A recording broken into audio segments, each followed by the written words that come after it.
नमस्कार दोस्तों, स्वागत है एक नए वीडियो में। हम लोग एडिटोरिया बुक में दिया हुआ बिहार इंटर स्तरीय एग्जाम के प्रैक्टिस सेट देख रहे हैं। आज प्रैक्टिस सेट नंबर 5 देखेंगे, जिसमें 150 प्रश्न दिया हुआ है और सारे प्रश्नों को डिटेल सोल्यूशन करेंगे। मैथ और रीजनिंग का भी इसे पूरा जरूर देखिए।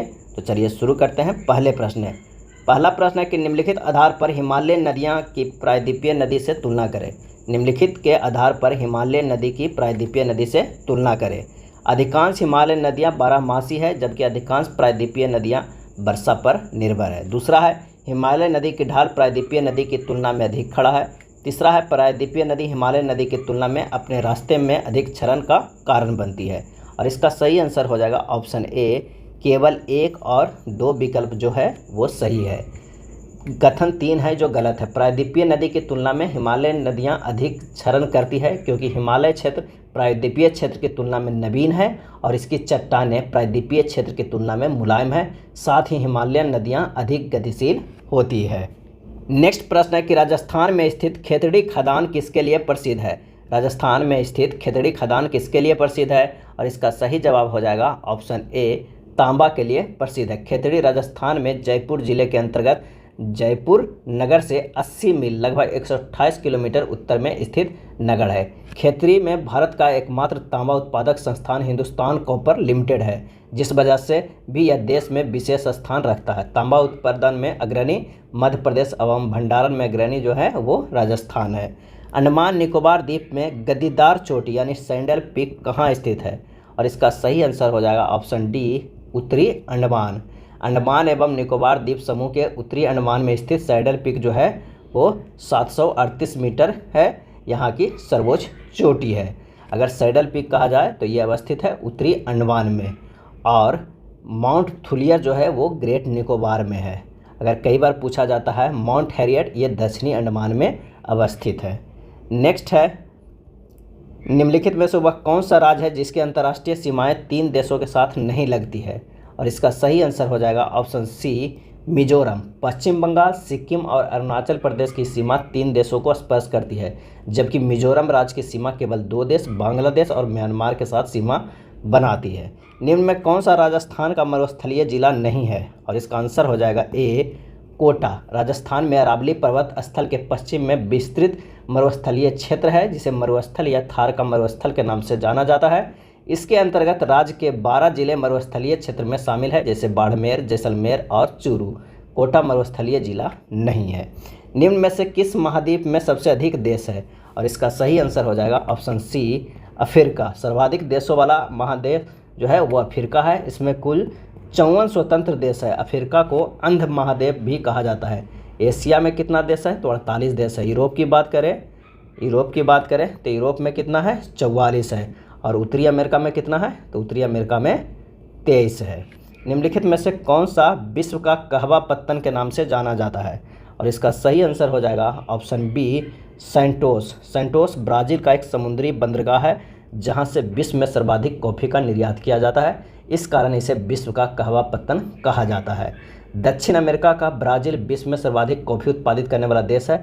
ब्राज़ील के कहवा के बागों को फजेंडा भी कहते हैं।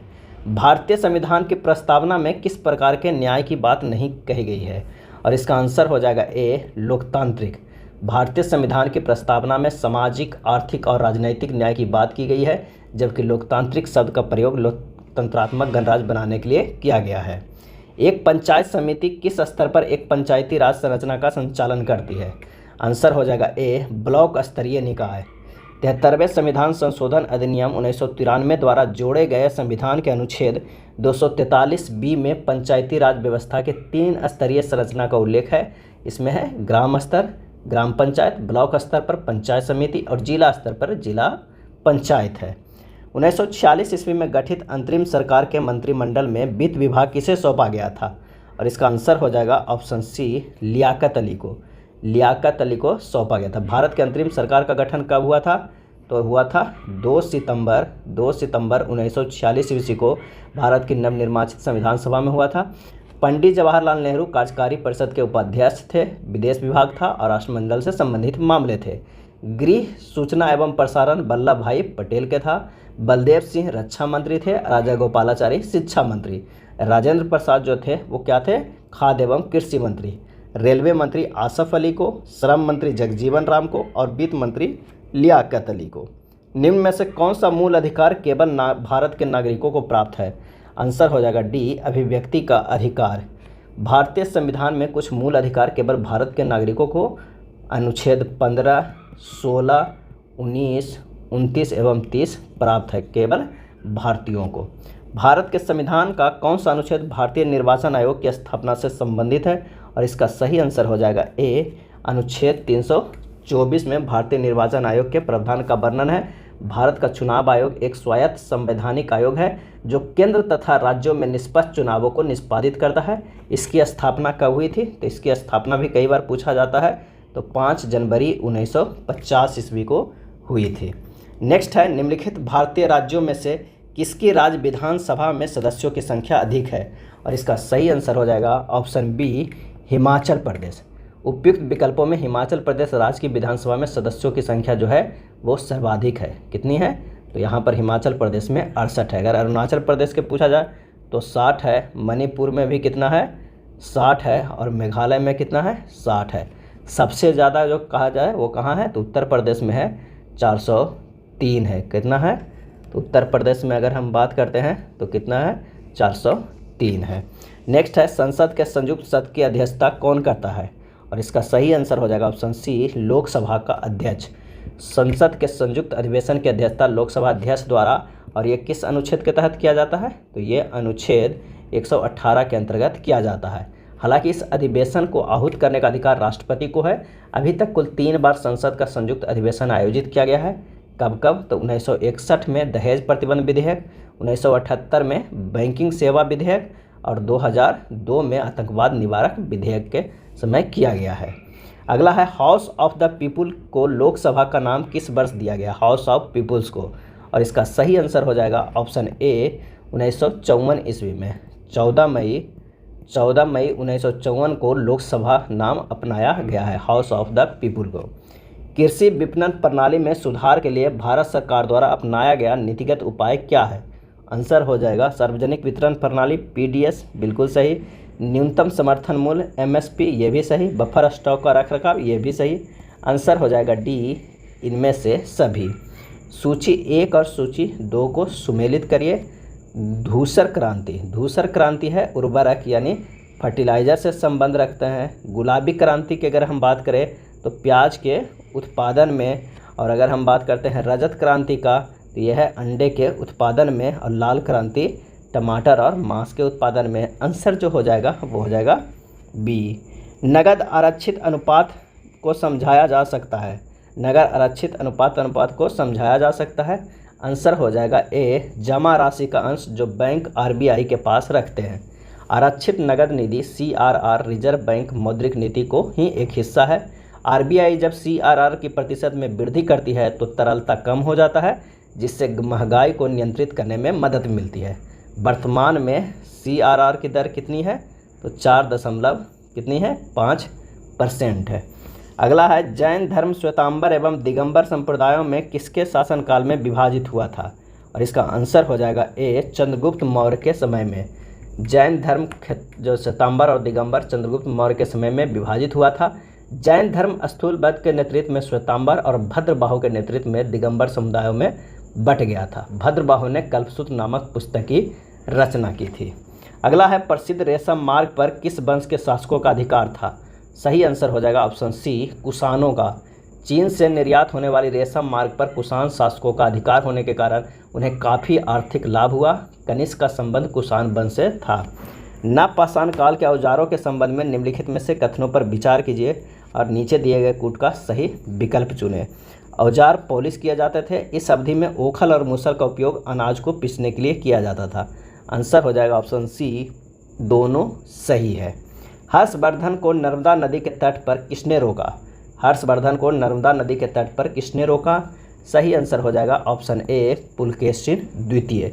हर्षवर्धन मगध तथा संभवतः बंगाल को भी जीतकर उन्हें पूरब में जितनी सफलता मिली थी उतनी सफलता अन्य जगहों पर नहीं मिली। जब उन्होंने नर्मदा नदी को पार कर दक्कन की ओर आगे बढ़ने की कोशिश की तब चालुक्य नरेश पुलकेशिन द्वितीय ने उन्हें रोक दिया था।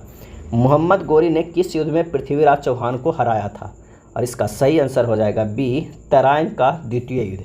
तराइन के प्रथम युद्ध कब हुआ था? 1191 ईस्वी में, जिसमें मोहम्मद गोरी पृथ्वीराज चौहान से पराजित हुआ था। और तराइन के द्वितीय युद्ध हुआ 1192 में, जिसमें मोहम्मद गोरी पृथ्वीराज चौहान को पराजित किया।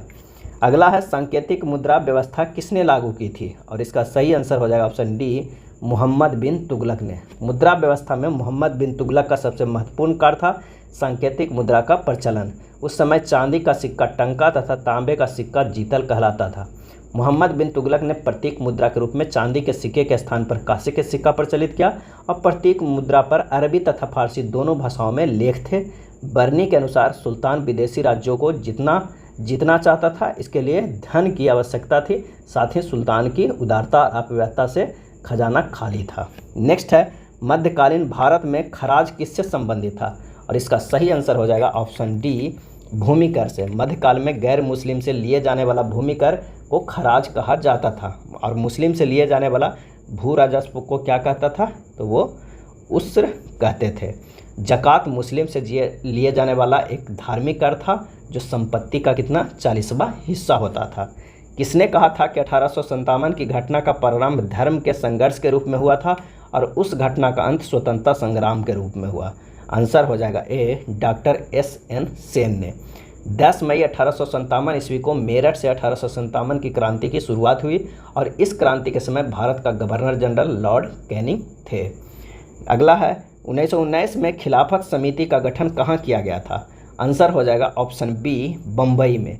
पहले विश्व युद्ध के ऑटोमन तुर्की की हार हो चुकी थी। इस आशय की अफवाहें फैली हुई थी कि इस्लामिक विश्व के आध्यात्मिक नेता यानी खलीफा ऑटोमन सम्राट पर एक बहुत सख्त शांति संधि थोपी जाएगी। खलीफा की तात्कालिक शक्तियों की रक्षा के लिए मार्च 1919 में बम्बई में खिलाफत समिति का गठन किया गया था। सविनय अवज्ञा आंदोलन को वापस लेते हुए गांधी जी ने इरविन के साथ कब समझौते पर हस्ताक्षर किए? और इसका आंसर हो जाएगा बी, 5 मार्च 1931 को। सविनय अवज्ञा आंदोलन को अंग्रेजों द्वारा क्रूरता से दबाया गया। इसे देखते हुए महात्मा गांधी ने आंदोलन वापस ले लिया। 5 मार्च 1931 को उन्होंने इरविन के साथ एक समझौते पर दस्तखत कर दिए। इस गांधी इरविन समझौते के जरिए गांधी जी ने लंदन में होने वाले दूसरे गोलमेज सम्मेलन में हिस्सा लेने पर अपनी सहमति व्यक्त कर दी थी। भारत छोड़ो आंदोलन का प्रस्ताव किस बैठक में पारित हुआ था? आंसर हो जाएगा बी, वर्धा में। क्रिप्स मिशन की असफलता एवं द्वितीय विश्व युद्ध के प्रभावों ने भारत में व्यापक असंतोष को जन्म दिया। इसके फलस्वरूप गांधी जी ने एक आंदोलन शुरू किया जिससे उन्होंने अंग्रेजों को पूरी तरह भारत छोड़ने पर जोर दिया और वर्धा में 14 जुलाई 1942 को अपनी कार्यकारिणी में कांग्रेस कार्य समिति ने ऐतिहासिक भारत छोड़ो प्रस्ताव पारित किया। अगला है, पूर्ण स्वराज की मांग को कांग्रेस ने औपचारिक रूप से किस अधिवेशन में मान लिया गया? और इसका आंसर हो जाएगा बी, लाहौर अधिवेशन। 1929 ईस्वी में जवाहरलाल नेहरू की अध्यक्षता में कांग्रेस के लाहौर अधिवेशन में पूर्ण स्वराज की मांग की औपचारिक रूप से मान लिया गया। तय किया गया कि 26 जनवरी 1930 को स्वतंत्रता दिवस के रूप में मनाया जाएगा और उस दिन लोग पूर्ण स्वराज के लिए संघर्ष की शपथ लेंगे। इस उत्सव की ओर बहुत कम ही लोगों ने ध्यान दिया था। मानव शरीर में विटामिन ए संचित रहता है और इसका आंसर हो जाएगा ए, यकृत में रहता है। किस प्राणी के जीव द्रव में हीमोग्लोबिन का विलय हो जाता है? और इसका सही आंसर हो जाएगा ऑप्शन डी, केचुआ। केचुआ एक एनिलिड प्राणी है जिसमें हीमोग्लोबिन प्लाज्मा में घुला होता है, जबकि अन्य कशेरुकों में यह प्रोटीन हीमोग्लोबिन लाल रुधिर कणिकाओं में पाया जाता है। केचुए में रुधिराणु रंगहीन तथा केंद्रक युक्त होते हैं। इस जंतु में परिसंचरण तंत्र बंद प्रकार का होता है। क्लोरोफिल का खनिज घटक है और इसका आंसर हो जाएगा बी, मैग्नीशियम। क्लोरोफिल में मैग्नीशियम धातु पाया जाता है। हरित लवण प्रकाश संश्लेषण का एक महत्वपूर्ण रासायनिक यौगिक है। नेक्स्ट है, सूची 1 और सूची 2 को सुमेलित करना है। एक तरफ अंतःस्राविक ग्रंथियां हैं और दूसरे तरफ स्रावित हार्मोन है। आइए सुमेलित करते हैं। जनन ग्रंथि प्रोजेस्टेरॉन हो जाएगा। कौन हो जाएगा? प्रोजेस्टेरॉन हो जाएगा। पीयूष ग्रंथि की बात करें तो ये वृद्धि हार्मोन है। अग्न्याशय से क्या निकलती है? तो इंसुलिन निकलती है। और अधिवृक्क से क्या निकलती है? कार्टिसोल। आंसर जो हमारे पास हो जाएगा वो हो जाएगा सी। अगला है, इनमें कौन सा पौधा नाइट्रोजन स्थिरीकरण में सहायक नहीं है?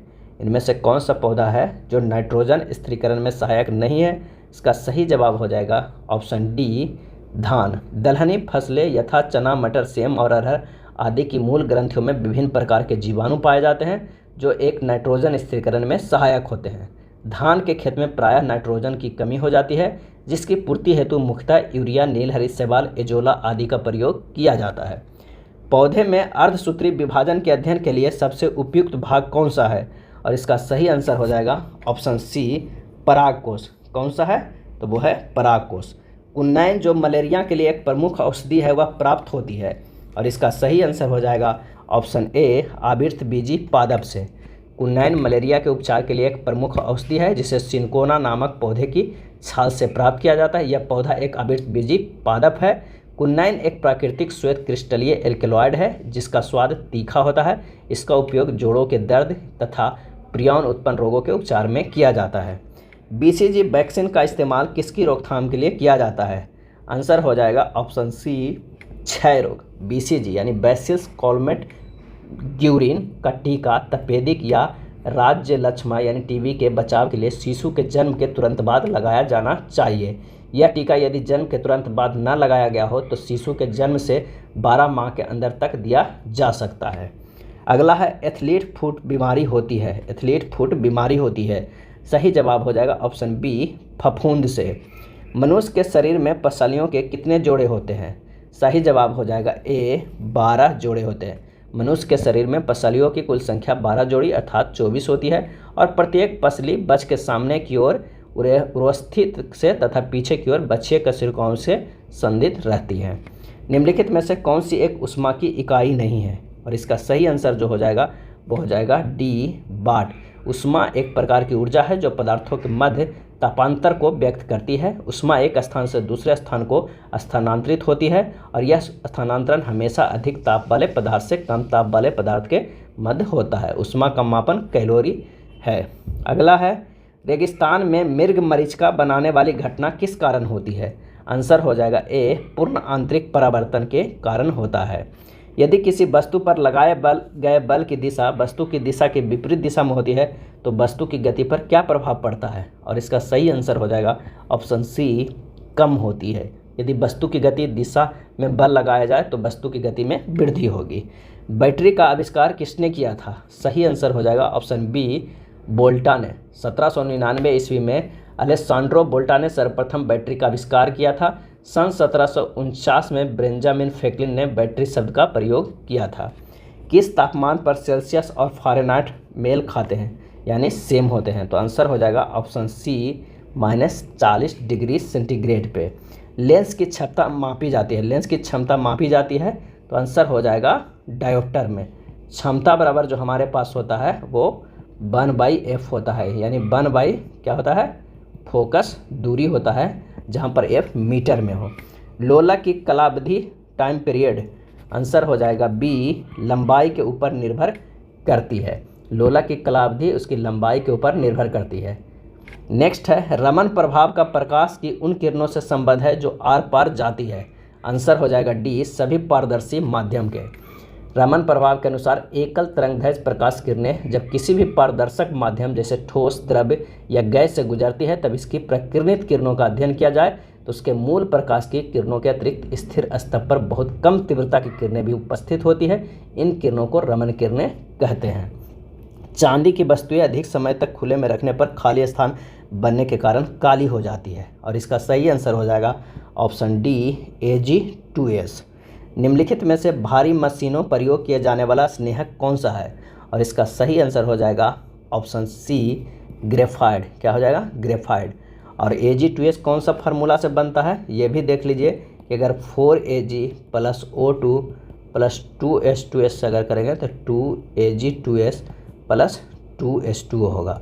AgCl मतलब सिल्वर क्लोराइड, हॉर्न सिल्वर, और AgNO3 चुनावी स्याही है, सिल्वर नाइट्रेट। AgBr फोटोग्राफी में प्रयोग होता है, सिल्वर ब्रोमाइड जिसे कहते हैं। सिल्वर आयोडाइड AgI कृत्रिम वर्षा में प्रयोग होता है। अगला है, निम्नलिखित में कौन सी अदिश राशि है? आंसर हो जाएगा ऑप्शन बी, दाब। वे भौतिक राशियाँ जिन्हें व्यक्त करने के लिए केवल परिमाण की आवश्यकता होती है उसे अदिश राशि कहते हैं। प्रकाश उत्सर्जक डायोड के कार्य करने का सिद्धांत है, और इसका आंसर हो जाएगा डी, वैद्युत संदीप्ति। प्रकाश उत्सर्जक डायोड LED एक ऐसा अति मिश्रित डायोड होता है जो कि दृश्य एवं अदृश्य प्रकाश उत्सर्जित करता है। इन डायोडों में अलग अलग अर्धचालक पदार्थ प्रयुक्त होते हैं। विद्युत चुंबकीय तरंगों का वेग होता है, आंसर हो जाएगा ए 3 × 10⁸ मीटर पर सेकेंड होती है। दो उत्तरोत्तर श्रृंग सक्सेसिव क्रेस्ट अथवा दो उत्तरोत्तर गर्म सक्सेसिव ट्रफ के बीच की दूरी को क्या कहते हैं? और इसका सही आंसर हो जाएगा बी तरंगदैर्घ्य, वेवलेंथ कहते हैं। माध्यम में किसी कण के एक के पूरा कंपन किए जाने पर तरंग जितनी दूरी तय करती है उसे तरंगदैर्घ्य कहते हैं। यह दो उत्तरोत्तर श्रृंग अथवा दो उत्तरोत्तर गर्त के बीच की दूरी होती है। अगला है, निम्न में कौन सा ग्रीन हाउस गैस का उदाहरण नहीं है? आंसर हो जाएगा डी SO2। ग्रीन प्रमुख जो ग्रीन हाउस गैसें हैं वो कौन कौन है? तो यहाँ पर लिख दे रहे हैं, H2O है, कौन सा है? H2O है, जलवाष्प, कार्बन डाइऑक्साइड है, CO2 है, मीथेन है, CH4 है, नाइट्रस ऑक्साइड है, N2O है, हाइड्रोफ्लोरोकार्बन है, HFCS है, और एक सल्फर हेक्साफ्लोरोकार्बन है, SF6 है। ये सब जो है प्रमुख ग्रीन हाउस गैसें है। SO2 जो है वो ग्रीन हाउस गैस का उदाहरण नहीं है। मनुष्यों के लिए शोर की सह सीमा करीब करीब होती है, और इसका आंसर हो जाएगा ऑप्शन बी 85 डेसिबल होती है। साधारण बातचीत की ध्वनि की तीव्रता कितनी होती है? 30 से 60 जो है वो डेसिबल होती है।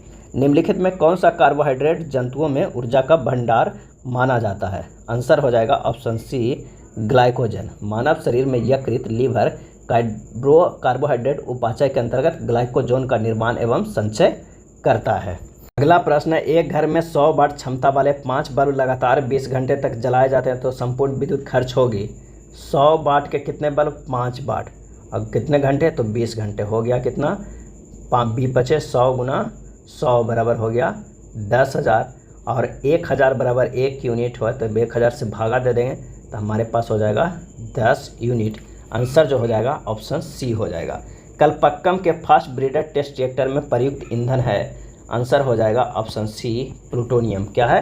तो वो है प्लूटोनियम। निम्नलिखित में कौन सा सही सुमेलित नहीं है? और इसका आंसर हो जाएगा भारतीय अंतरिक्ष अनुसंधान संगठन उपग्रह केंद्र श्रीहरिकोटा। भारतीय अंतरिक्ष अनुसंधान संगठन इसरो उपग्रह केंद्र, नया नाम UR राव उपग्रह केंद्र की स्थापना वर्ष 1972 में की गई थी। यह केंद्र बेंगलुरु कर्नाटक में अवस्थित है। निम्न में से कौन जल के साथ बिल्कुल अभिक्रिया नहीं करता है? और इसका जो सही आंसर हो जाएगा वो हो जाएगा कौन सा? तो हो जाएगा बी लेड। स्वर्णकारों द्वारा प्रयुक्त में आने वाला एक्वा रेजिया निम्नलिखित को मिलाकर बनाया जाता है। आंसर हो जाएगा बी नाइट्रिक अम्ल तथा हाइड्रोक्लोरिक अम्ल को मिलाकर बनाया जाता है। नाइट्रिक अम्ल मतलब HNO3, हाइड्रोक्लोरिक अम्ल HCl का मिश्रण है, और यह जो है अत्यंत संक्षारक अम्ल है। इसे अम्लराज या एक्वा रेजिया नाम इसलिए दिया गया क्योंकि यह स्वर्ण और प्लेटिनम आदि नोबेल धातुओं को भी गला देता है। इसका उपयोग स्वर्णकारों द्वारा आभूषणों को बनाते समय किया जाता है। फोटोग्राफी में कौन सा अम्ल प्रयोग किया जाता है? और इसका सही आंसर हो जाएगा ऑप्शन बी ऑक्जेलिक अम्ल। ऑक्जेलिक अम्ल को फेरस ऑक्जेलेट के रूप में फोटोग्राफी में उपयोग किया जाता है। और फॉर्मिक अम्ल चींटियों में पाया जाता है। साइट्रिक अम्ल नींबू में पाया जाता है, और एसिटिक अम्ल जो है सिरका में पाया जाता है। निम्न में से किसका उपयोग यूरिया उर्वरक के उत्पादन में किया जाता है? आंसर हो जाएगा ए कार्बन डाइऑक्साइड का। जल का वाष्प में परिवर्तन कहलाता है। आंसर हो जाएगा बी भौतिक परिवर्तन कहलाता है। निम्नलिखित में कौन सा संगठन वैश्विक आतंकवाद सूचकांक जारी करता है? आंसर हो जाएगा सी IEF। अगला है, किस राज्य सरकार ने ग्रीन हाइड्रोजन नीति लागू करने की घोषणा की है? आंसर हो जाएगा ऑप्शन ए उत्तर प्रदेश। भारतीय स्टेट बैंक SBI ने हाल ही में किसे अपना ब्रांड एम्बेसडर नियुक्त किया है? आंसर हो जाएगा option B MS Dhoni. SBI की स्थापना कब हुई थी? तो 1955 में की गई थी, और इसका मुख्यालय मुंबई में है। अगला प्रश्न है, त्रिपुरा का राज्यपाल किसे नियुक्त किया गया है? और इसका सही आंसर हो जाएगा ऑप्शन बी नल्लू इंद्रसेना रेड्डी। रक्षा मंत्री राजनाथ सिंह ने कहां पर भारतीय सैन्य विरासत महोत्सव के पहले संस्करण का उद्घाटन किया? सही जवाब हो जाएगा ए नई दिल्ली। भारत ने इजराइल से भारतीयों को वापस लाने के लिए खाली स्थान लॉन्च किया। इसका सही आंसर हो जाएगा बी ऑपरेशन अजय जो है वो लॉन्च किया। और ऑपरेशन कावेरी जो था वो किया गया था सूडान में फंसे भारतीयों को भारत वापस लाने के लिए। ऑपरेशन समुद्र सेतु कोरोना वायरस के समय विदेश में फंसे भारतीय नागरिकों को वापस लाने के लिए चलाया गया ऑपरेशन था। वर्ष 2023 में भारत में बाघों की मृत्यु के मामले में शीर्ष राज्य कौन सा है? आंसर हो जाएगा बी महाराष्ट्र है। महाराष्ट्र में 52 और मध्य प्रदेश में 45 और उत्तराखंड में 26 बाघों की मृत्यु हुई है। संयुक्त राष्ट्र में भारत के अस्थायी प्रतिनिधि किसे नियुक्त किया गया है? आंसर हो जाएगा ऑप्शन सी, अरिंदम बागची को। उपन्यास प्रोफेट सॉन्ग के लिए किसे बुकर पुरस्कार 2023 से सम्मानित किया गया है? आंसर हो जाएगा ऑप्शन सी, पॉल हार्डिंग को। आयरलैंड के लेखक पॉल हार्डिंग किसे सम्मानित किया गया? तो आंसर जो हमारे पास हो जाएगा वो हो जाएगा पॉल लिंच को। आयरलैंड के लेखक पॉल लिंच को उनके उपन्यास प्रोफेट सॉन्ग के लिए लंदन में आयोजित एक कार्यक्रम में बुकर पुरस्कार 2023 से सम्मानित किया गया है। पॉल लिंच के अनुसार प्रोफेट सॉन्ग पुस्तक सीरियाई गृह युद्ध और उसके बाद हुए शरणार्थी संकट से प्रेरित है। प्रोफेट सॉन्ग पॉल लिंच की 5वीं जो है वो किताब है। कई किताब है तो वो 5वीं किताब है। वैश्विक शांति सूचकांक 2023 में भारत का स्थान क्या है? और इसका सही आंसर हो जाएगा ऑप्शन बी, 126वां स्थान है। अगला सेक्शन मैथ से है। मैथ आइए सोल्व करते हैं। एक सरल कीजिए है, उसे सिंपल फॉर्म में लगते हैं। एक फार्मूला जानते हैं कि a cube plus b cube plus c cube बराबर होता है 3abc, और ये तब होता है जब a plus b plus c बराबर 0 है। तो यहाँ पर r minus S plus S minus T plus T minus R कीजिएगा। ये कट जा रहा है, ये कट जा रहा है, तो हमारे पास क्या आ जा रहा है? ये 0 के बराबर आ रहा है। यानी a cube plus b cube plus c cube बराबर क्या होगा? 3abc, यानी 3 into R minus A into S minus T और इंटू हो जाएगा टी माइनस आर। अब बटा नीचे 6 है, R minus S into S minus T into T minus R है, और इसे जब काटिएगा तो कट जाएगा, 3 और 2 हो जाएगा, 1/2। आंसर जो हो जाएगा वो बी हो जाएगा। अगला है 100 का स्क्वायर माइनस 99 का स्क्वायर प्लस 98 का स्क्वायर माइनस 97 का स्क्वायर। एक बार प्लस एक बार माइनस करके ये 11 के स्क्वायर तक का है, उसका मान हमें निकालना है। n प्राकृतिक संख्याओं का योग जो होता है वो n/2 a प्लस l होता है। जब इसे सोल्व करेंगे तो ये इसे सिंपल फॉर्म में करेंगे तो ये देखिए a square minus B square में है, तो ये हो जाएगा 100 माइनस 99 इंटू 100 प्लस 99 और माइनस 100 माइनस 99 हो जाएगा 1। अब प्लस इसी तरह 98 प्लस 97 और ये 98 माइनस 97 हो जाएगा।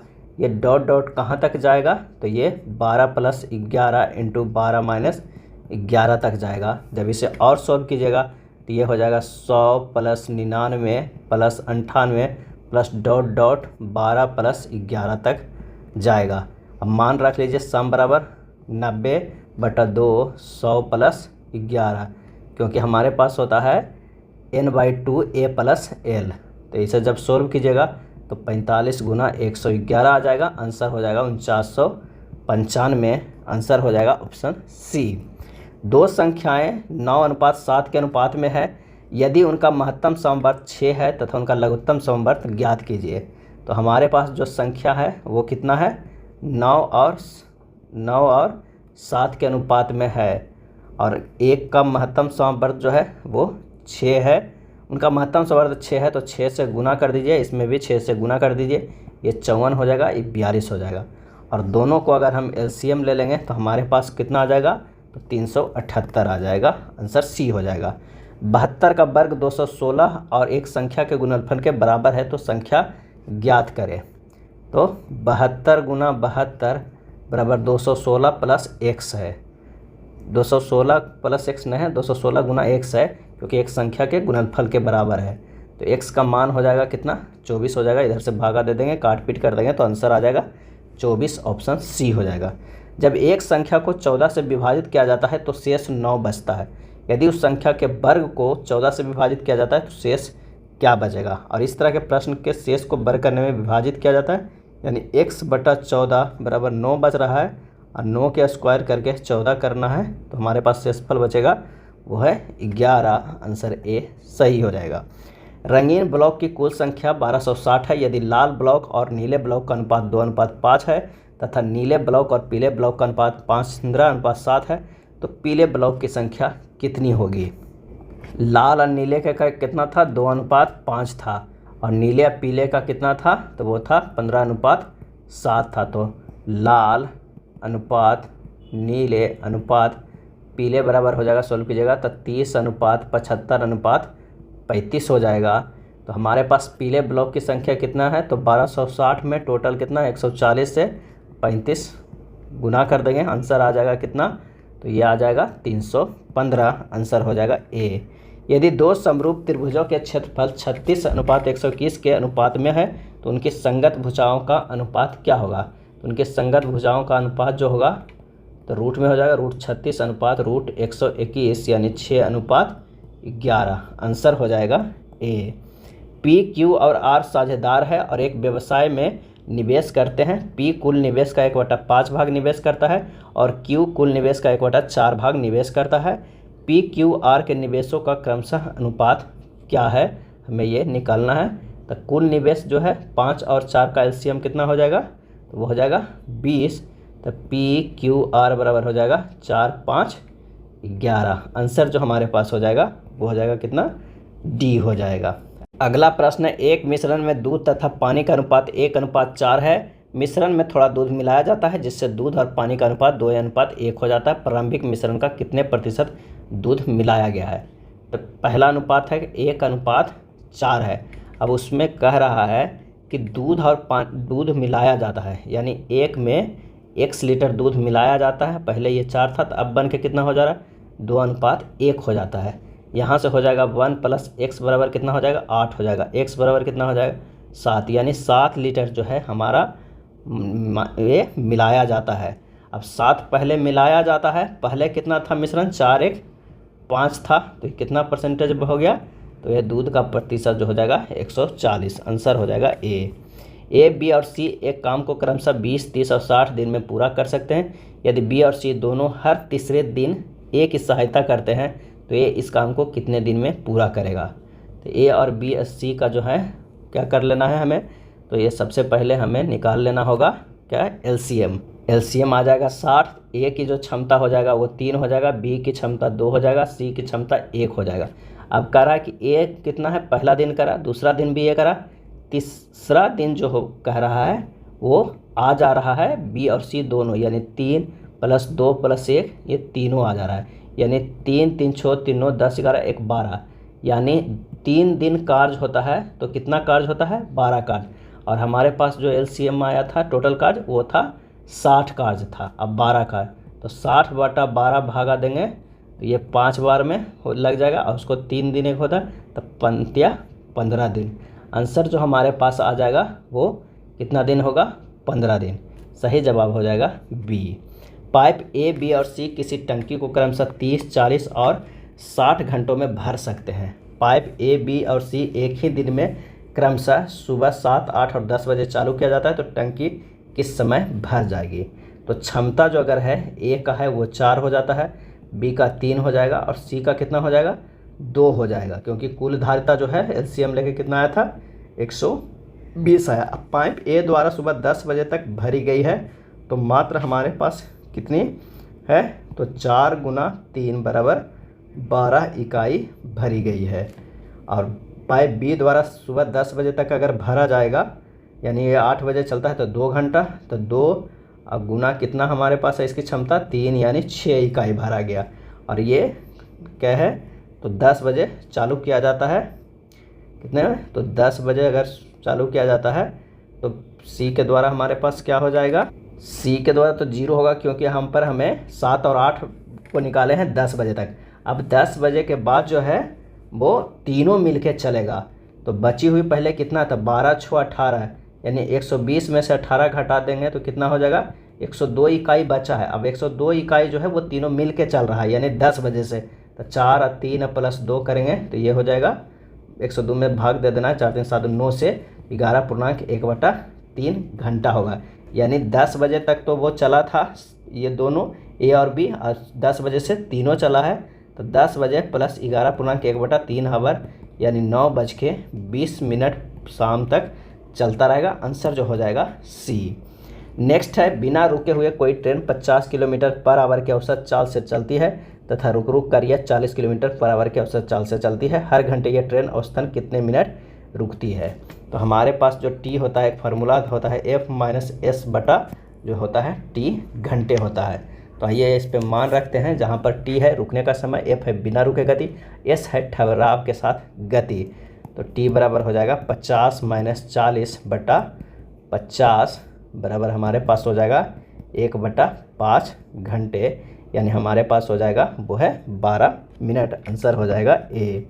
1 किलोमीटर की सीधी दौड़ में पी क्यू को 120 या 30 सेकंड में हरा देता है। पी द्वारा दौड़ करने में कितना समय लिया जाता है? क्यू का गति कितना हो जाएगा? 120/30 यानी 4 मीटर पर सेकंड। क्यू द्वारा 1000 मीटर की दौड़ करने में लिया गया समय कितना हो जाएगा?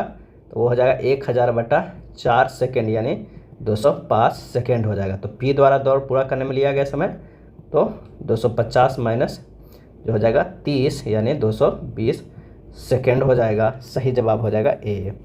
स्थिर नदी में एक नाव की चाल 15 किलोमीटर पर आवर और धारा की चाल 5 किलोमीटर पर आवर है। नाव 60 किलोमीटर की दूरी धारा के साथ और उतनी ही दूरी धारा के विपरीत कितने समय में तय करेगी? तो शांत जल में नाव की गति जो है वो 15 किलोमीटर पर आवर है और धारा की गति में 5 किलोमीटर पर आवर है।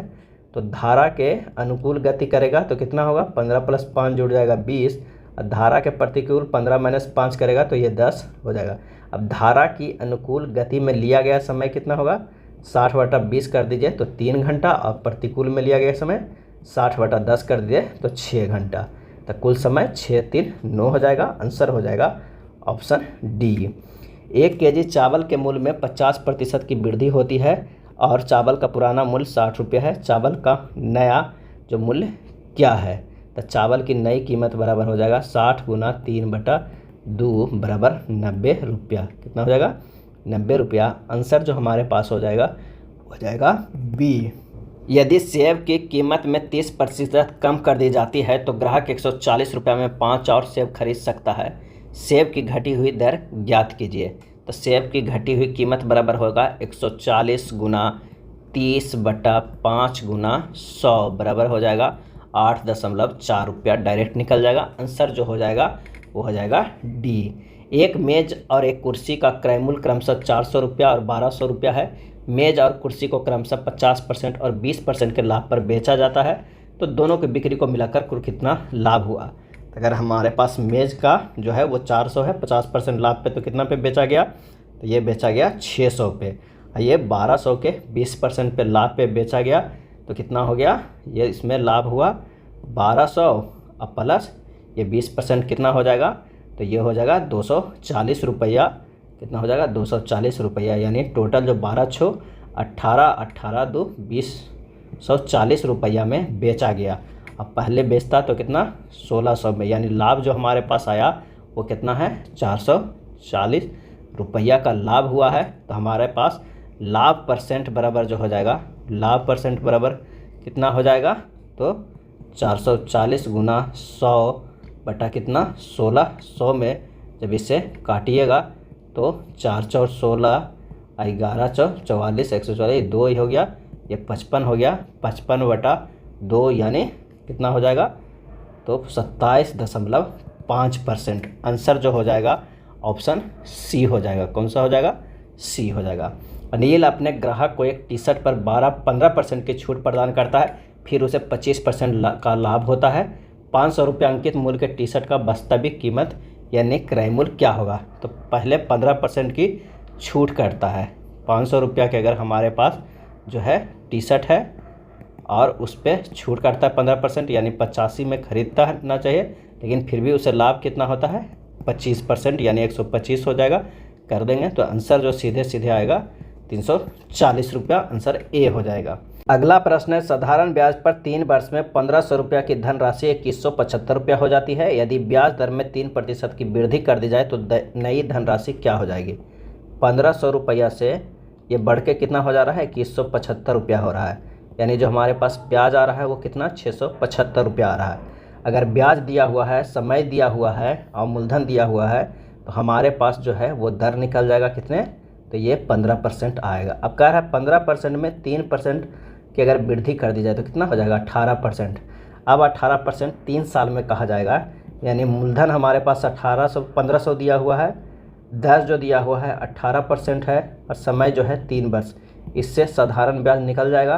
तो साधारण ब्याज कितना निकल जाएगा? 1500 × 18 × 3/100 ये कट जाएगा, 18 तिया 54 और गुना 15 यानी 15 गुना 54 जो हो जाएगा 540 प्लस 270 कितना हो जाएगा 5 2 701 810 रुपया, यानी 1500 रुपया क्या था हमारे पास मूलधन था, और 18% के अगर 3 साल में निकालेंगे तो ये कितना हो जाएगा 810 रुपया। ये जोड़ दीजिएगा, एक है 5 2 10 2 12 हो गया, कितना हो गया 13 के 3 और ये हो गया 2 2310 रुपया। आंसर जो हमारे पास हो जाएगा वो बी हो जाएगा। 10,000 रुपया पर एक वर्ष 6 माह में 10% वार्षिक दर से चक्रवृद्धि ब्याज कितना है, जहां ब्याज अर्धवार्षिक रूप से संयोजित किया जा रहा है। अर्धवार्षिक रूप से तो आर बराबर जो है वो 5% हो जाएगा, टी बराबर एक वर्ष 6 माह को 3 वर्ष हो जाएगा, अब पी बराबर कितना है 10,000 है। तो 3 साल का जो हम CI निकालते हैं 3:3:1 यानी ये 525 और 1.25 होगा। जब इसे करेंगे तो ये 1500 प्लस 75 प्लस 1.25 हो जाएगा 1576.25 रुपया। आंसर जो हो जाएगा सी। एक परीक्षा में 120 छात्रों द्वारा प्राप्त किए गए औसत अंक 50 है। यदि उत्तीर्ण छात्रों के औसत अंक 70 है और अनुत्तीर्ण छात्रों के औसत अंक 30 है तो परीक्षा में उत्तीर्ण छात्रों की संख्या कितनी है। तो आइए इसे सोल्व करते हैं। उत्तीर्ण छात्र 70, अनुत्तीर्ण 30 है, 50 हमारे पास जो है औसत अंक लाया है, तो ये हो जाएगा कितना 20, ये हो जाएगा भी क्या 20 हो जाएगा। अब छात्रों की संख्या अगर 1:1 के रेशियो होता है, कुल छात्रों की संख्या कितना हो जाएगा 120 है, तो उत्तीर्ण छात्रों की संख्या 120/2 गुना 1 बराबर 60। आंसर होगा ऑप्शन बी। एक त्रिभुज की भुजाओं का अनुपात 1/3:1/5:1/6 है। यदि परिमाप 147 सेंटीमीटर है तो सबसे छोटी भुजा की लंबाई क्या हो जाएगा। तो भुजाओं का ये अनुपात दिया हुआ है, इसे सिंपल फॉर्म में लाएंगे तो 10:6:5 होगा। परिमाप बराबर हमारे पास आ जाएगा 147 सेंटीमीटर। छोटी भुजा की लंबाई कितना होगा 147/21 गुना 5 बराबर जो हो जाएगा वो 35 सेंटीमीटर। आंसर जो हो जाएगा वो हो जाएगा डी। प्रत्येक 125 सेंटीमीटर क्यूब आयतन वाले दो घनों को एक सिरे से दूसरे सिरे तक जोड़ा जाता है। परिणामी घनाभ का पृष्ठीय क्षेत्रफल कितना है। तो घन का प्रत्येक भुजा को 3√125 कर देंगे तो आ जाएगा 5 सेंटीमीटर। घनाभ की लंबाई L जो है वो कितना है 10 सेंटीमीटर। चौड़ाई जो है वो भी 5, ऊंचाई कितना 5। तो परिणामी घनाभ का पृष्ठीय क्षेत्रफल बराबर होता है 2 × LB + BH प्लस कितना होता है HL होता है। तो आंसर जो हमारे पास से कैलकुलेट करिएगा 2 × 10 गुना 5 प्लस 5 गुना 5 प्लस 10 गुना 5 बराबर हो जाएगा 2 × 125 बराबर 250 सेंटीमीटर स्क्वायर। आंसर हो जाएगा ऑप्शन डी हो जाएगा। 3 अंकों की सबसे बड़ी संख्या जो 3, 5 और 9 से विभाजित करने पर समान शेषफल 2 देती है वह क्या है। तो 3, 5 और 9 का एलसीएम कितना हो जाएगा 45।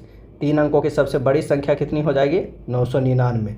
अब 999 से 45 भागा करेंगे तो शेष कितना बचेगा, तो शेष बचेगा 9। तो आवश्यक संख्या कितना होगा 990 और प्लस 2 बराबर हो जाएगा 992। आंसर होगा ऑप्शन ए हो जाएगा। अगला प्रश्न है, कोई निश्चित कार्य के लिए ए और बी की कार्य कुशलता का अनुपात 7:5 है। एक साथ मिलकर कार्य करते हुए वे उसी कार्य को 17.1/2 दिनों में पूरा कर सकते हैं, तो अकेले ए उस कार्य को 60% भाग कितने दिनों में पूरा करेगा। तो कह रहा है कि ए और बी की क्षमता कितना है 7:5 है। अब प्रश्न से कह रहा है 7 5 12 12 गुना 35/2 यानी 17.1/2 दिनों में ये पूरा करता है। लेकिन अब इसी को ए कितने में करेगा, ए की क्षमता 7 है और ये डी इतना होगा कितने 3/5 भाग। तो इस तरह कर देंगे तो हमारे पास यहाँ से डी निकल जाएगा कितना 18 दिन। जब इसे सोल्व करेगा तो 18 दिन, यही हमारा आंसर हो जाएगा। 4:05 PM पर घड़ी के घंटे और मिनट सुई के बीच बनने वाले कोण का मान क्या हो जाएगा। तो फार्मूला होता है 30 डिग्री H माइनस 11 डिग्री बटा 2 मिनट, यानी 30 डिग्री H माने हावर होता है, यानी 30 गुना 4 माइनस 11 बटा 2 गुना 5 यानी 120 माइनस 27.5 5 डिग्री, यानी हमारे पास आ जाएगा कितना 92.5 डिग्री। आंसर हो जाएगा सी। आइए विकल्प में चौथे पद से उसी प्रकार संबंधित है जैसे पहला दूसरे से है। यहाँ पर देखते हैं कि क्या है, टाइगर कैट से संबंध है, तो ये खाली स्थान किसका, डॉग से है, तो आंसर हो जाएगा ऑप्शन सी फॉक्स से है। फॉक्स और डॉग जो है कैनाइन परिवार से है। उस विकल्प का चयन करें तीसरे नंबर से उसी तरह संबंधित है जैसे दूसरी संख्या पहले संख्या से है। अगर 11 गुना 13 करते हैं तो हमारे पास 143 आता है। 23 गुना 29 करेंगे तो कितना हो जाएगा, 677 होगा। दी गई संख्या को उसकी क्रम में अगली अभाज्य संख्या से ये गुना किया गया है। 4 संख्याओं जोड़ों में से 3 एक निश्चित तरीके से समान है, एक अलग है, उसे हमें चूज करना है। तो चलिए चूज करते हैं। 4 और 48 से के अगर इस संबंध को देखते हैं तो ये x का संबंध है x³ माइनस एक्स स्क्वायर से, यानी 4 अगर x³ है, x बराबर मान लें कि क्या है 4 मानते हैं, 4 के क्यूब माइनस 4 के स्क्वायर, यानी 416 1664 माइनस 16 बराबर क्या है 48 है। यानी हमारे पास जो आ रहा है वो कितना है, x अनुपात x³ माइनस एक्स स्क्वायर का है। अगर इस सीरीज पे देखते हैं तो आंसर जो हमारे पास हो जाएगा वो कौन नहीं हो जाएगा, तो वो होगा बी वाला। 4 शब्द दिए गए हैं जिनमें से 3 किसी तरह एक जैसे हैं और एक अलग है, उस शब्द का चयन करें जो भिन्न है। आंसर हो जाएगा ऑप्शन डी टका। टका जो है वो क्या है, राजधानी नहीं है बल्कि बांग्लादेश का मुद्रा है। लुसाका राजधानी है जाम्बिया का, हरारे राजधानी है जिम्बाब्वे का, अब मनामा राजधानी है इसका बहरीन का। अगला कोड का है, तो डेक्स शब्द का कोड क्या होगा, आंसर हो जाएगा ऑप्शन सी। कूट भाषा में वॉइस को इस तरह लिखा जाता है, उसी कूट भाषा में बेल को कैसे लिखा जाएगा, तो W+1 बराबर x होगा, I-2 बराबर G होगा, C+3 बराबर F होगा, E-4 बराबर A होगा। उसी तरह बेल की बात करते हैं तो W+1 बराबर x होगा, E-2 बराबर C होगा, L+3 बराबर O होगा, L-4 बराबर H होगा। आंसर जो हमारे पास है वो हो जाएगा कौन सा, C।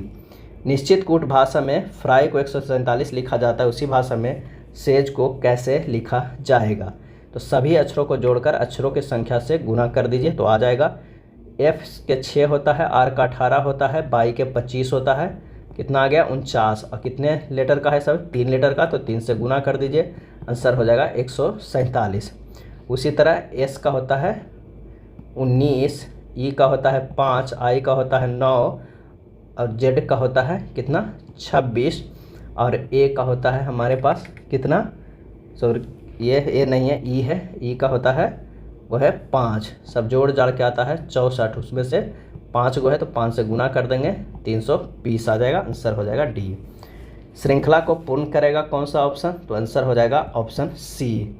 दी गई श्रृंखला में प्रश्नवाचक के स्थान पे कौन सा अंक आएगा, तो 1 से 3 गया है वो +2 है, और 3 से 5 गया है, 5 से 7 गया है। यहाँ पर देखिए 2 के स्क्वायर किया गया है, 3 के स्क्वायर किया गया है, अब 4 के स्क्वायर किया जाएगा तो 4 × 16, आंसर जो होगा बी होगा। कथन में है कुछ फ़ोन जो है वो क्या है, कुछ फ़ोन जो है वो इंस्ट्रूमेंट है, ये फ़ोन है तो ये इंस्ट्रूमेंट है। सभी इंस्ट्रूमेंट जो है वो क्या है, तो एक जो है हमारे पास वो डिवाइस है, क्या है डिवाइस है। तो आइए निष्कर्ष में, सभी डिवाइस इंस्ट्रूमेंट है गलत है, कुछ डिवाइस फ़ोन है बिल्कुल सही है। आंसर हो जाएगा ऑप्शन बी, केवल निष्कर्ष सेकंड अनुसरण करता है। निर्मला ने राहुल का परिचय अपनी माँ की बहन के पुत्र के रूप में कराया है। निर्मला है ने राहुल का परिचय अपनी माँ की बहन, कोई उनकी माँ है उसकी बहन के पुत्र के रूप में करवाया है, तो निर्मला का राहुल से क्या रिश्ता है, इसका जो सही आंसर हो जाएगा वो हो जाएगा सी, मौसेरा भाई का है। एक पार्टी में लड़कियों की संख्या लड़कों की संख्या की आधी है। 1 घंटे के बाद 5 लड़के पार्टी से निकल गए और 3 लड़कियां पार्टी में शामिल हो गई। अब पार्टी में दोनों की संख्या बराबर हो गई। 1 घंटे पहले पार्टी में कितने लोग थे, यहाँ पर बॉयज़ की बात करते हैं, यहाँ गर्ल्स था, अगर 2x था तो ये x था। 1 घंटे बाद है जो है हमारे पास 2x में से 5 लड़के बाहर निकल गए और लड़कियां जो x थी उसमें से 3 जुट गए। तो तो x बराबर हो गया 8 है, तो कुल हो गया कितना 2x प्लस x बराबर 3x, यानी 3 गुना 8 यानी 24। यानी कि 1 घंटे पहले पार्टी में कितने लोग थे, तो वह है 24। कोई जो प्याज है वो नींबू नहीं है। अगर यहाँ पर प्याज देते हैं तो यहाँ पर क्या हो जाएगा, नींबू। और तीसरा कारक कोई भी नींबू जो है वो आलू नहीं है, तीनों यानी अलग अलग है एक दूसरे से। तो आइए, कोई प्याज आलू नहीं है, गलत है, क्योंकि प्याज और आलू में कोई सीधा संबंध नहीं है। कोई आलू नींबू नहीं है, बिल्कुल सही आंसर जो हो जाएगा वो हो जाएगा सी। सचिन तेंदुलकर एक महान क्रिकेटर हैं, उनका स्ट्रेट ड्राइव देखने में सबसे प्रिय शॉट्स में से एक है। निष्कर्ष, सचिन तेंदुलकर अच्छा क्रिकेट खेलते हैं, सभी खिलाड़ी स्ट्रेट ड्राइव खेलते हैं। इसका सही आंसर हो जाएगा डी, केवल एक अनुसरण जो है करता है। सचिन तेंदुलकर एक अच्छा क्रिकेट खिलाड़ी है। अगला है, सर्टिफिकेशन कोर्स से उत्तीर्ण होने के लिए नरेश कठोर परिश्रम करना चाहिए। सर्टिफिकेशन कोर्स से उत्तीर्ण होने के लिए नरेश को कठोर परिश्रम करना चाहिए। निष्कर्ष, नरेश सर्टिफिकेशन कोर्स पास करना चाहता है, नरेश कठोर परिश्रम के बिना उत्तीर्ण नहीं हो सकता है। आंसर जो हो जाएगा वो हो जाएगा बी, केवल निष्कर्ष सेकेंड जो है वो अनुसरण करता है। एक व्यक्ति का मुख पूरब दिशा में है, इसके बाद वह 45 डिग्री बामा और घूमता है। किधर घूमता है, तो वो 45 डिग्री बायां ओर घूमता है। पूरब से जो है वो घूमता है 45 डिग्री, तथा फिर 180 डिग्री बामा बर्थ घूमता है। अब 180 डिग्री है, अब इसके बाद है 225 डिग्री जो है वो दक्षिणा बर्थ मुड़ता है, और मुख अब किस दिशा में है, 225 डिग्री। तो एक तो पहले ये क्या करता है कि 45 घूमता है यहाँ तक, और यहाँ से फिर 180 घूमता है तो यहाँ तक आता है। लेकिन यहाँ से दक्षिणावर्त कितना घूमता है, तो ये घूमता है 225 डिग्री। तो आंसर हमारे पास आ जाएगा, आंसर डी पूरा भी आएगा। गणितीय संकेतों का संयोजन चयन करें जब दिए गए समीकरण के रिक्त स्थानों में क्रमिक रूप से रखा जाता है।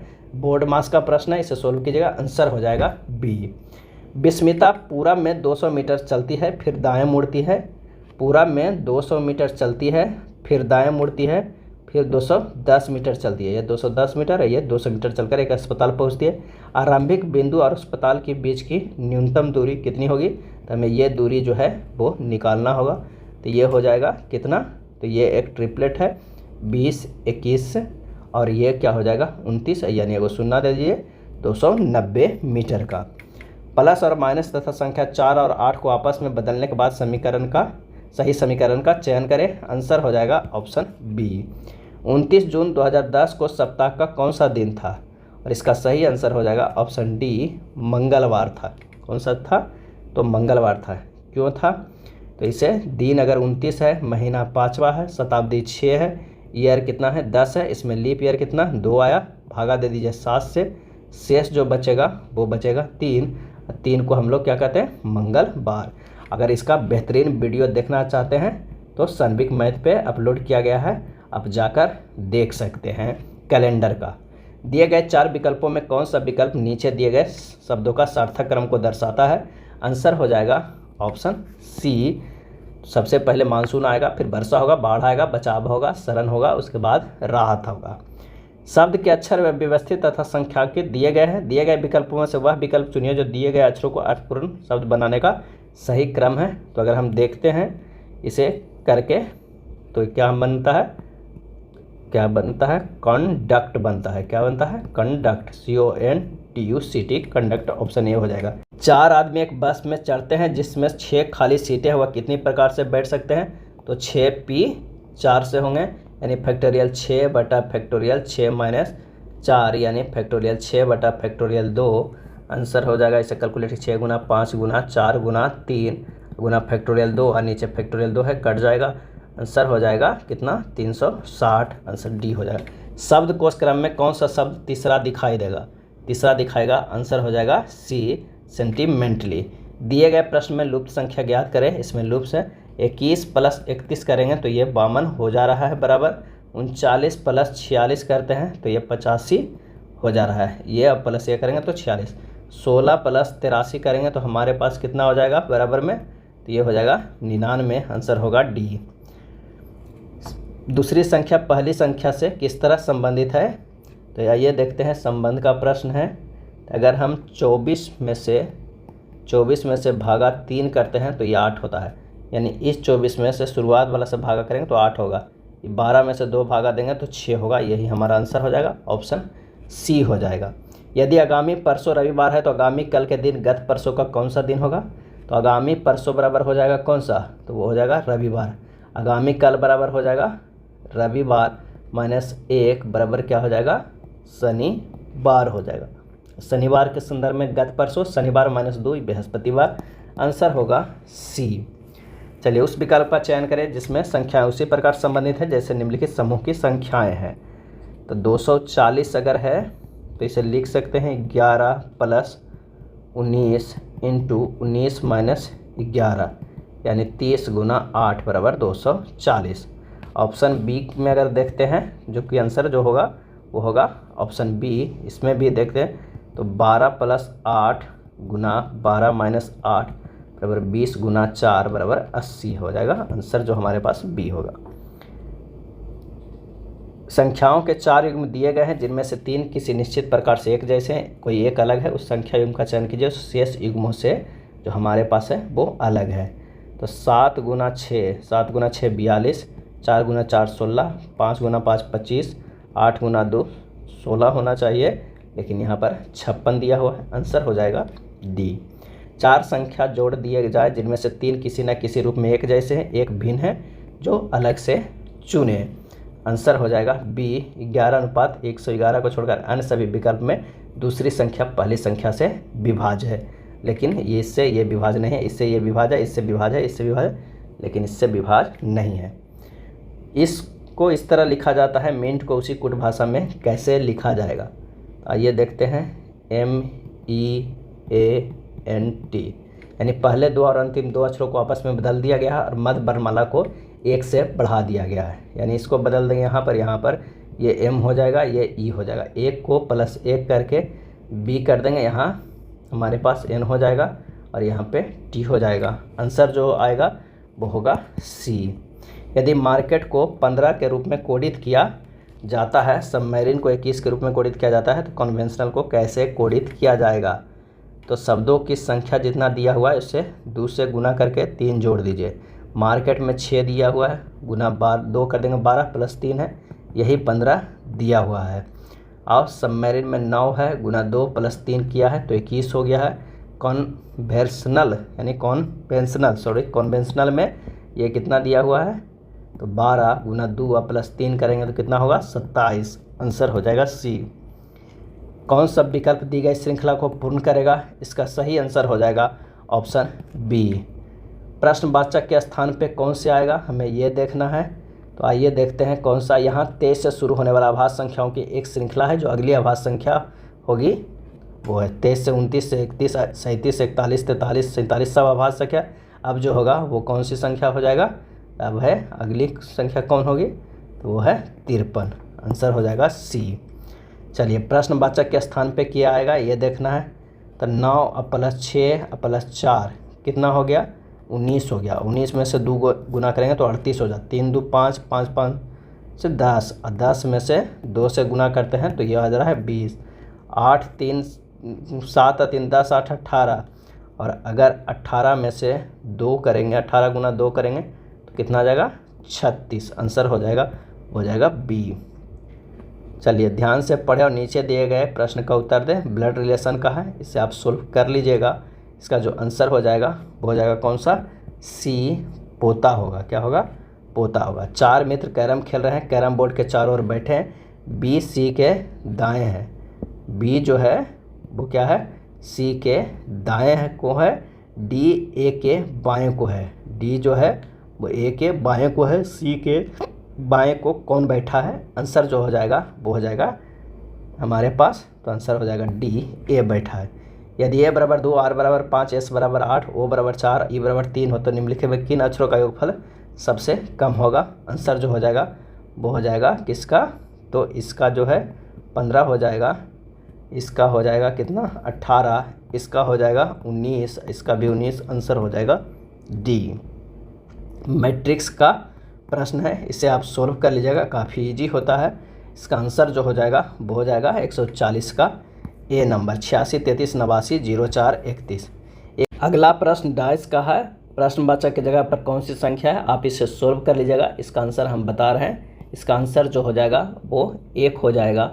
निम्नलिखित दी गई आकृति में प्रश्नवाचक चिन्ह के स्थान पर कौन सी संख्या आ जाएगा, तो हमें देखना है कि दी गई आकृति को ध्यानपूर्वक अगर अध्ययन करते हैं तो पाते हैं कि प्रत्येक आकृति में सबसे नीचे की संख्या सबसे ऊपर की दोनों संख्याओं के एक योग में बीच की संख्या से गुना करके प्राप्त गुणनफलों में 6 जोड़कर प्राप्त किया गया है।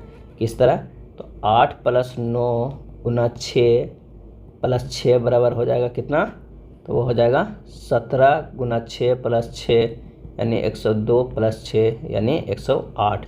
यही हमारा लिखा गया है। इसी तरह इसे भी सोल्व किया गया है, तो इसे आइए सोल्व करते हैं। तो ये हमारे पास है 12 + 11 और गुना 7 और गुना कितना हो जाएगा 6 यानी 23 गुना 7 + 6 बराबर 161 + 6 167। आंसर हो जाएगा सी। पैटर्न को पूरा करने वाली आकृति को पहचान करें, आंसर हो जाएगा B2। 144 का हो जाएगा, वो हो जाएगा C 2 3 4। 145 का उन कॉलेज प्रोफेसर को जो निम्नलिखित विशेषज्ञ भी है को किससे दर्शाया गया है, और इसका आंसर हो जाएगा 45 के जो हो जाएगा वो B हो जाएगा, X को दर्शाया गया है। 4 विकल्पों में से एक उपयुक्त आकृति को चयन करें जो आकृति मैट्रिक्स को पूरा करता है, आंसर हो जाएगा ऑप्शन A 2। 147 नंबर का आंसर C हो जाएगा। 148 का आंसर फिगर वाला है, आंसर A हो जाएगा। 149 की बात करते हैं तो इसकी जो आंसर हो जाएगा वो भी A हो जाएगा, और 150 का आंसर हो जाएगा कौन सा, तो वो हो जाएगा C 3। ये था बिहार इंटर स्तरीय एग्ज़ाम के लिए एडिटोरिया वॉल्यूम 2 में दिया गया प्रैक्टिस सेट। वीडियो अच्छा लगा तो लाइक एंड शेयर कर दीजिएगा। धन्यवाद।